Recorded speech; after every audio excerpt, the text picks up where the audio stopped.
You gonna come chat with me real quick? Mind your damn business! I wasn't on the hammock, but I know Natalie and I know her intentions, and they're not malicious. Absolutely fucking not. You, ma'am, that's wild to me. I know you want to be included, but that's The conversation, yes. Was I accusing you for making me feel uncomfortable? No. I stand corrected.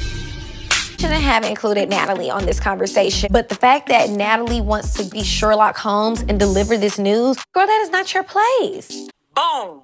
Asking you specifically what I do. You didn't touch me. Then why not just say something to me? I didn't do anything. I'm uncomfortable here now too. If these people don't think all. Wait a damn minute.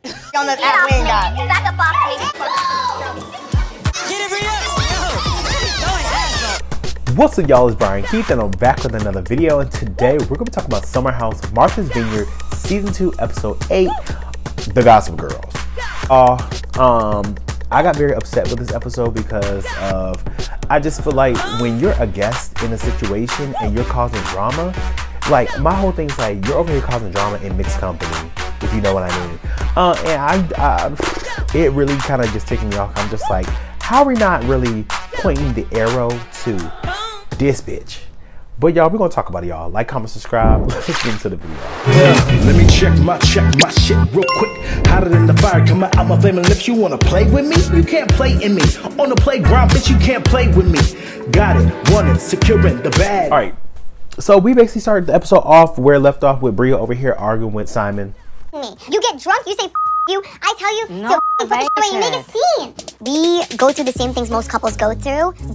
And she's like, oh, you're gone, I'm sending you home, you're gonna leave, I'm breaking up with you. And she like doing that, and I feel like their relationship is very toxic. And she's talking about like she wants him to put her feelings on a pedestal, and she talks about, well, you know, at the end of the day, this is Nick's event, and you know, even Amir has to go down and talk to Simon, and like they have like this little kumbaya moment, and he just like, you know, apologize to her for wearing the flamingo costume. Cool. What suit did you wear? It's something else. Don't. Why did you wear it? Yeah. I really thought like the. Bria's like, this is Nick's event for his fraternity brother who passed away. It's like a celebration, and you know, it's a black tie event and all these certain things. And Bria's using that as her arguing base to basically say that like he embarrassed her, right? But my whole thing is this: if it was such an important event, Bria, then why last episode did you not give a fuck to help out on anything? I don't have time to argue with Nick right now because I have my man and my dog to cater to. Toilets for someone's girl coming on the weekend. We're on vacation. Hire a maid. But it's so important, right? My whole thing with Bria is like, it's so funny when you don't want to do something, then it's like, cool, I'm not about to do that. But now you use that same situation that you didn't want to help out cleaning the bathroom that you said you would clean up, but you're using that same basis to use against Simon now. We're really about to get into this because I feel like there's a lot of layers that goes into this. And she brings up a comment when they were outside later in the episode, and I feel like it's a very big conversation that needs to be had. So I'm happy that she did have that. But yeah, Simon, he's over here just he seemed like he drunk as hell. That's just what it was. Do I see where she's coming from? Yes, I can see how you know, he is in mixed company. And boils down, he's basically the only white person there, and she's just like, don't act like you lost your mind. Don't be that stereotypical. Like, no. But she called her mom. She's like, I'm about to send him home. I'm about to Her mom's like, I feel like at this point you're over exaggerating. Like, chill out. You know, sleep it off. Wake up in the morning. Talk. You know, boom. But yeah, you know, everybody's having a good time. Like I said, Amir, he's like drinking, taking shots, drinking. It backfires in him in the morning and everything.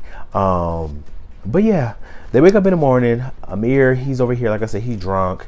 You know, Preston and Donna are up. I love them. They're up and they're over here just, you know, trying to clean up the house for everybody. You know, they're all planning on going bike riding in the morning. But before bike riding, the girls go outside. So Bria, Natalie, Noelle, and I think Shanice, they all go outside and they're basically talking about, you know, what is going on. To test his limits. Boy, we don't need to be finding no limits. Honestly, a time was had last night. Yes. I was done. But the conversation transformed on Nick. And my thing is this. They all were saying that Nick has wandering eyes. Nick is very like touchy-feely. These are things that we've said since season 1, and we said this season as well. Nick addressed it with Jordan and Summer. Cool. It was dead, right? But I mean, all the other girls see it. We see it too. I mean, I'm not gonna sit here and say I don't see it. I see how Nick could be, you know, whatever. It's like her man is still out here being a, like, not, I wouldn't call him a hoe, but he still has been touchy-feely. Even like with Summer and Jordan, like being flirtatious. But they're trying to go off of like, how does Tasia feel about it? I feel like Tasia know her man. She been with him for over 2 years. She know her man. She know what he do. She not dumb. So it's just like, it is what it is. My whole thing with Natalie is you sitting your ass up here and you're contributing to the conversation as well. But you're saying, yeah, this is what, you know, they're saying. This is what they're saying. And mind you, when y'all talked about, are y'all going to bring it up to Tasia? Everybody was like, nah, it's not really that deep. You know, it is what it is. Just shooting the shit and just having conversation amongst each other. I think the girls kind of want to talk to you and let you know what's been going on in the house with Nick. I don't think I should approach it. Didn't CC? I don't want to speak on it. Regardless, I mean, they're filming it on TV, so Tasia won't see it regardless. But I just feel like everybody is so hypercritical over Nick's relationship because I can see how Nick should be single, right? However, if that's the relationship and she trusts him and, you know, he do what he do, I mean, who are we? that's their normal. So it is what it is, right? But they all agreed to not bring it up. Natalie's on some other type of time. She go in the mirror. She's just like, yeah, I want to bring this up because I just feel like it's kind of weird that, you know, everybody's talking about her and you know, not really saying it to her. And Amir's whole basis is like, you know, Natalie and Tasia, like, they're girls. It's girl code. So she wanted to make sure that her girl is good. I wasn't on the hammock, but I know Natalie and I know her intentions, and they're not malicious. Natalie and Tasia are friends. She's just looking out for her girl. Girl, shut the fuck up. I'm like, if they were so close as friends, then why the fuck did Tasia not get up when she asked her to get up from the table and talk? And we're gonna get to it because I got something for Natalie. But everybody gets up, they go, and they get ready to go bike riding. And so they get in the car, loading up. Tasia does not have other clothes to go bike riding. So, you know, I believe her and Tasia and Nick are going to meet everybody else that stayed at the house. Donald, Preston, Bria, and Simon. They're going to all meet at the restaurant. But everybody else is going on bike riding. So when they're leaving, Simon and Bria have the conversation upstairs. And she just like, you know, I just feel like you don't support me. And, you know, you're over here, we're embarrassing. And you're doing all this stuff that it just makes me look, you know, bad. And she was like, when I go to your white tie events and all this stuff, I don't embarrass you. And he was like, okay, contrary to popular belief, you do. At that event. I behaved bad at that event? Yeah, it took you 5 minutes to go out and say, I don't with anybody here, and sit in the car. He said, if you don't like something, you blow up, you storm off, and you go sit in a car. And that's disrespectful. You act out just like as much as I do, which is valid. They both have valid points with each other, but it's like, I feel like he in this situation, at the end of the story, he's going to fold because he still wants to be with Bria. But Bria did not apologize for anything in this moment. She didn't apologize for shit that she did with him. And my whole thing in a relationship is give and take, right? But he's just like, okay, but you did this, you did that, you did that. And her rebuttal is, I did all of that and acted out because people over there in Germany, when I moved over there for you, they were over here being rude, they were being racist, they were saying things, but you don't see it. So when Bria brought that up, I wonder if she ever told him in the moment about those isolated incidents, because if she did, then that's a bigger problem that he's just ignoring. But if this is his first time hearing this, then how can you really use that as an arguing basis when you never told him that in the first place and you held that in? And it seemed like you're holding that resentment towards him, that people were being rude to you. You're trying to use that to negate the fact that you were being an asshole at his events just as much as he's being a weirdo at yours. It's just, I feel like she's trying to hold him accountable for his actions. But when he throws it back to her saying that you do the same thing, then she brings up, oh, well, people were doing X, Y, and Z. And there's no way for him to defend that. Because if he tries to defend it, then it's like, okay, you're racist. Were racist to me, that were saying things to me, and you're protecting them, and you're saying, oh, you are the problem. I know what the f is going on. You're blind to racism. You say you see it, but you don't see it, right? And this comes with a lot of interracial relationships where it is when you go in a spot in mixed company. And a lot of people can understand this when you're working in a when you're in the minority in your at work, when you're in a minority in a club.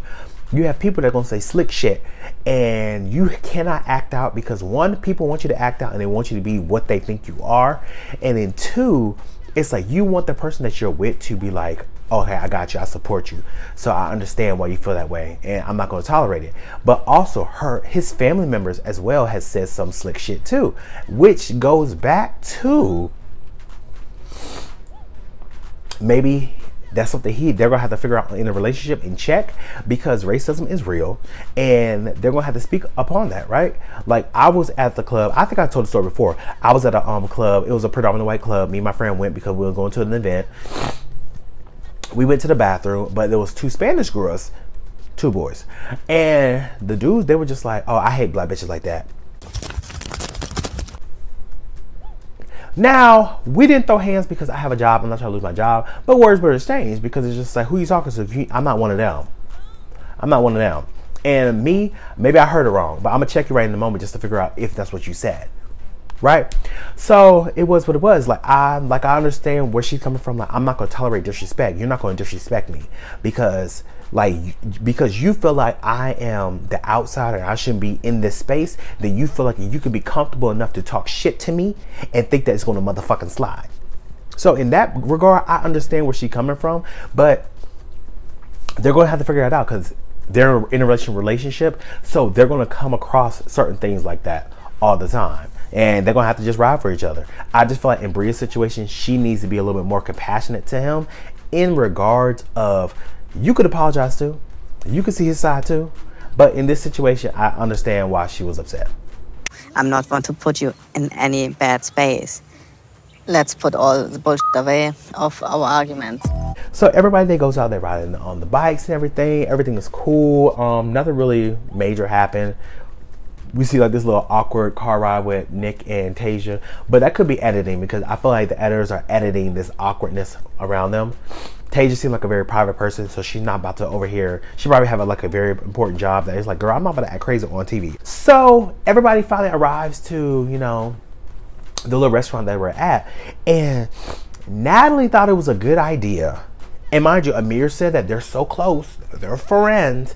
Natalie thought it was such a good idea to say, hey, Tasia, mind you, combing her hair. If you know, J-Lo, if you know, you know. If you know, you know. She's rubbing her hair. Like, girl, this is a black woman. Why are you touching her hair for one? But do it yourself. You wanna come chat with me real quick? What about? I just want to keep you in the loop. So she was like, hey, girl, you want to talk? And Tasia was like, about what? She was like, you know, I just want to talk to you about some things before you don't get blindsided. But mind you, that's supposed to be her girl, right? And Tasia's like, no, I'm good. Like, I'm about to leave. No. My whole thing is, they keep saying like, yeah, Tasia and Natalie they're girls, they're so close. We don't, mind you, the editors didn't even show us any pictures of them hanging out outside of the show. So do I think that they're so close as friends? No. If that was my friend and like we were friendly and they're like, hey, can we talk real quick? I'm like, yeah, let's go talk. That's my friend. So we're going to talk.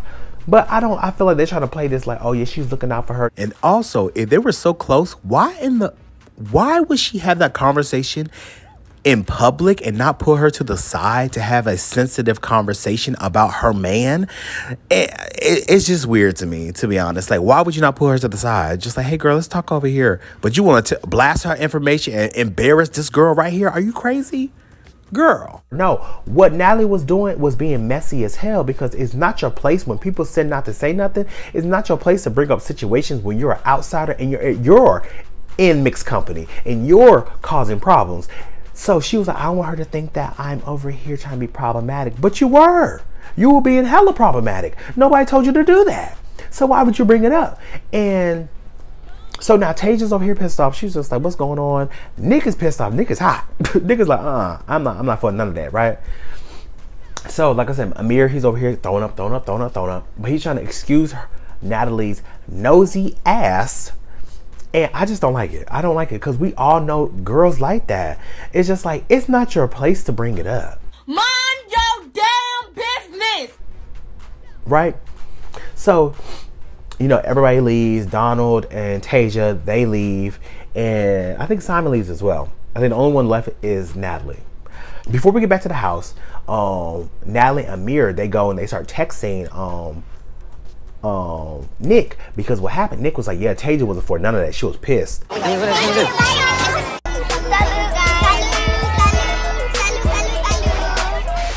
And they were like, oh, we want to bring this up because people are talking about how you were just being so handsy. Nick is like, who? She said Noelle, Bria, and Shanice. And pissed me off because I was like, you brought it up too. You brought it up.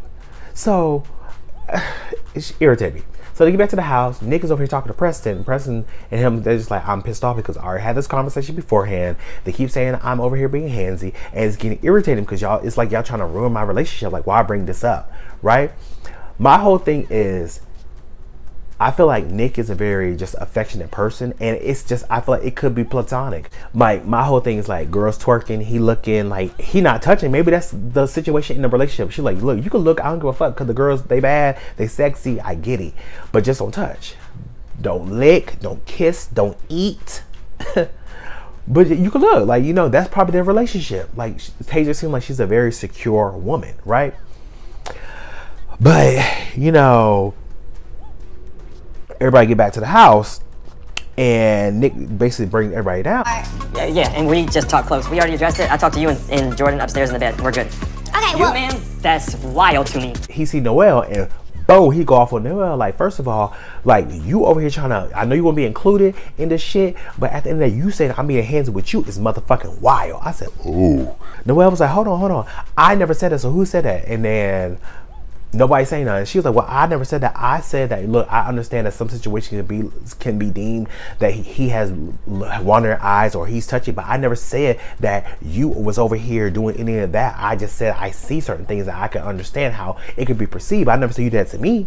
And he was like, okay, well, my bad. You know, that was my fault. Okay, cool. Has made me feel uncomfortable. Was I around with the conversation? Yes. Was I accusing you for making me feel uncomfortable? No. I stand corrected. So Shanice come downstairs, and he was like, okay, so you saying that I touched you? What's going on? She was like, no, I seen stuff, and I seen that you know, with other people. He said, no. What have I did to you?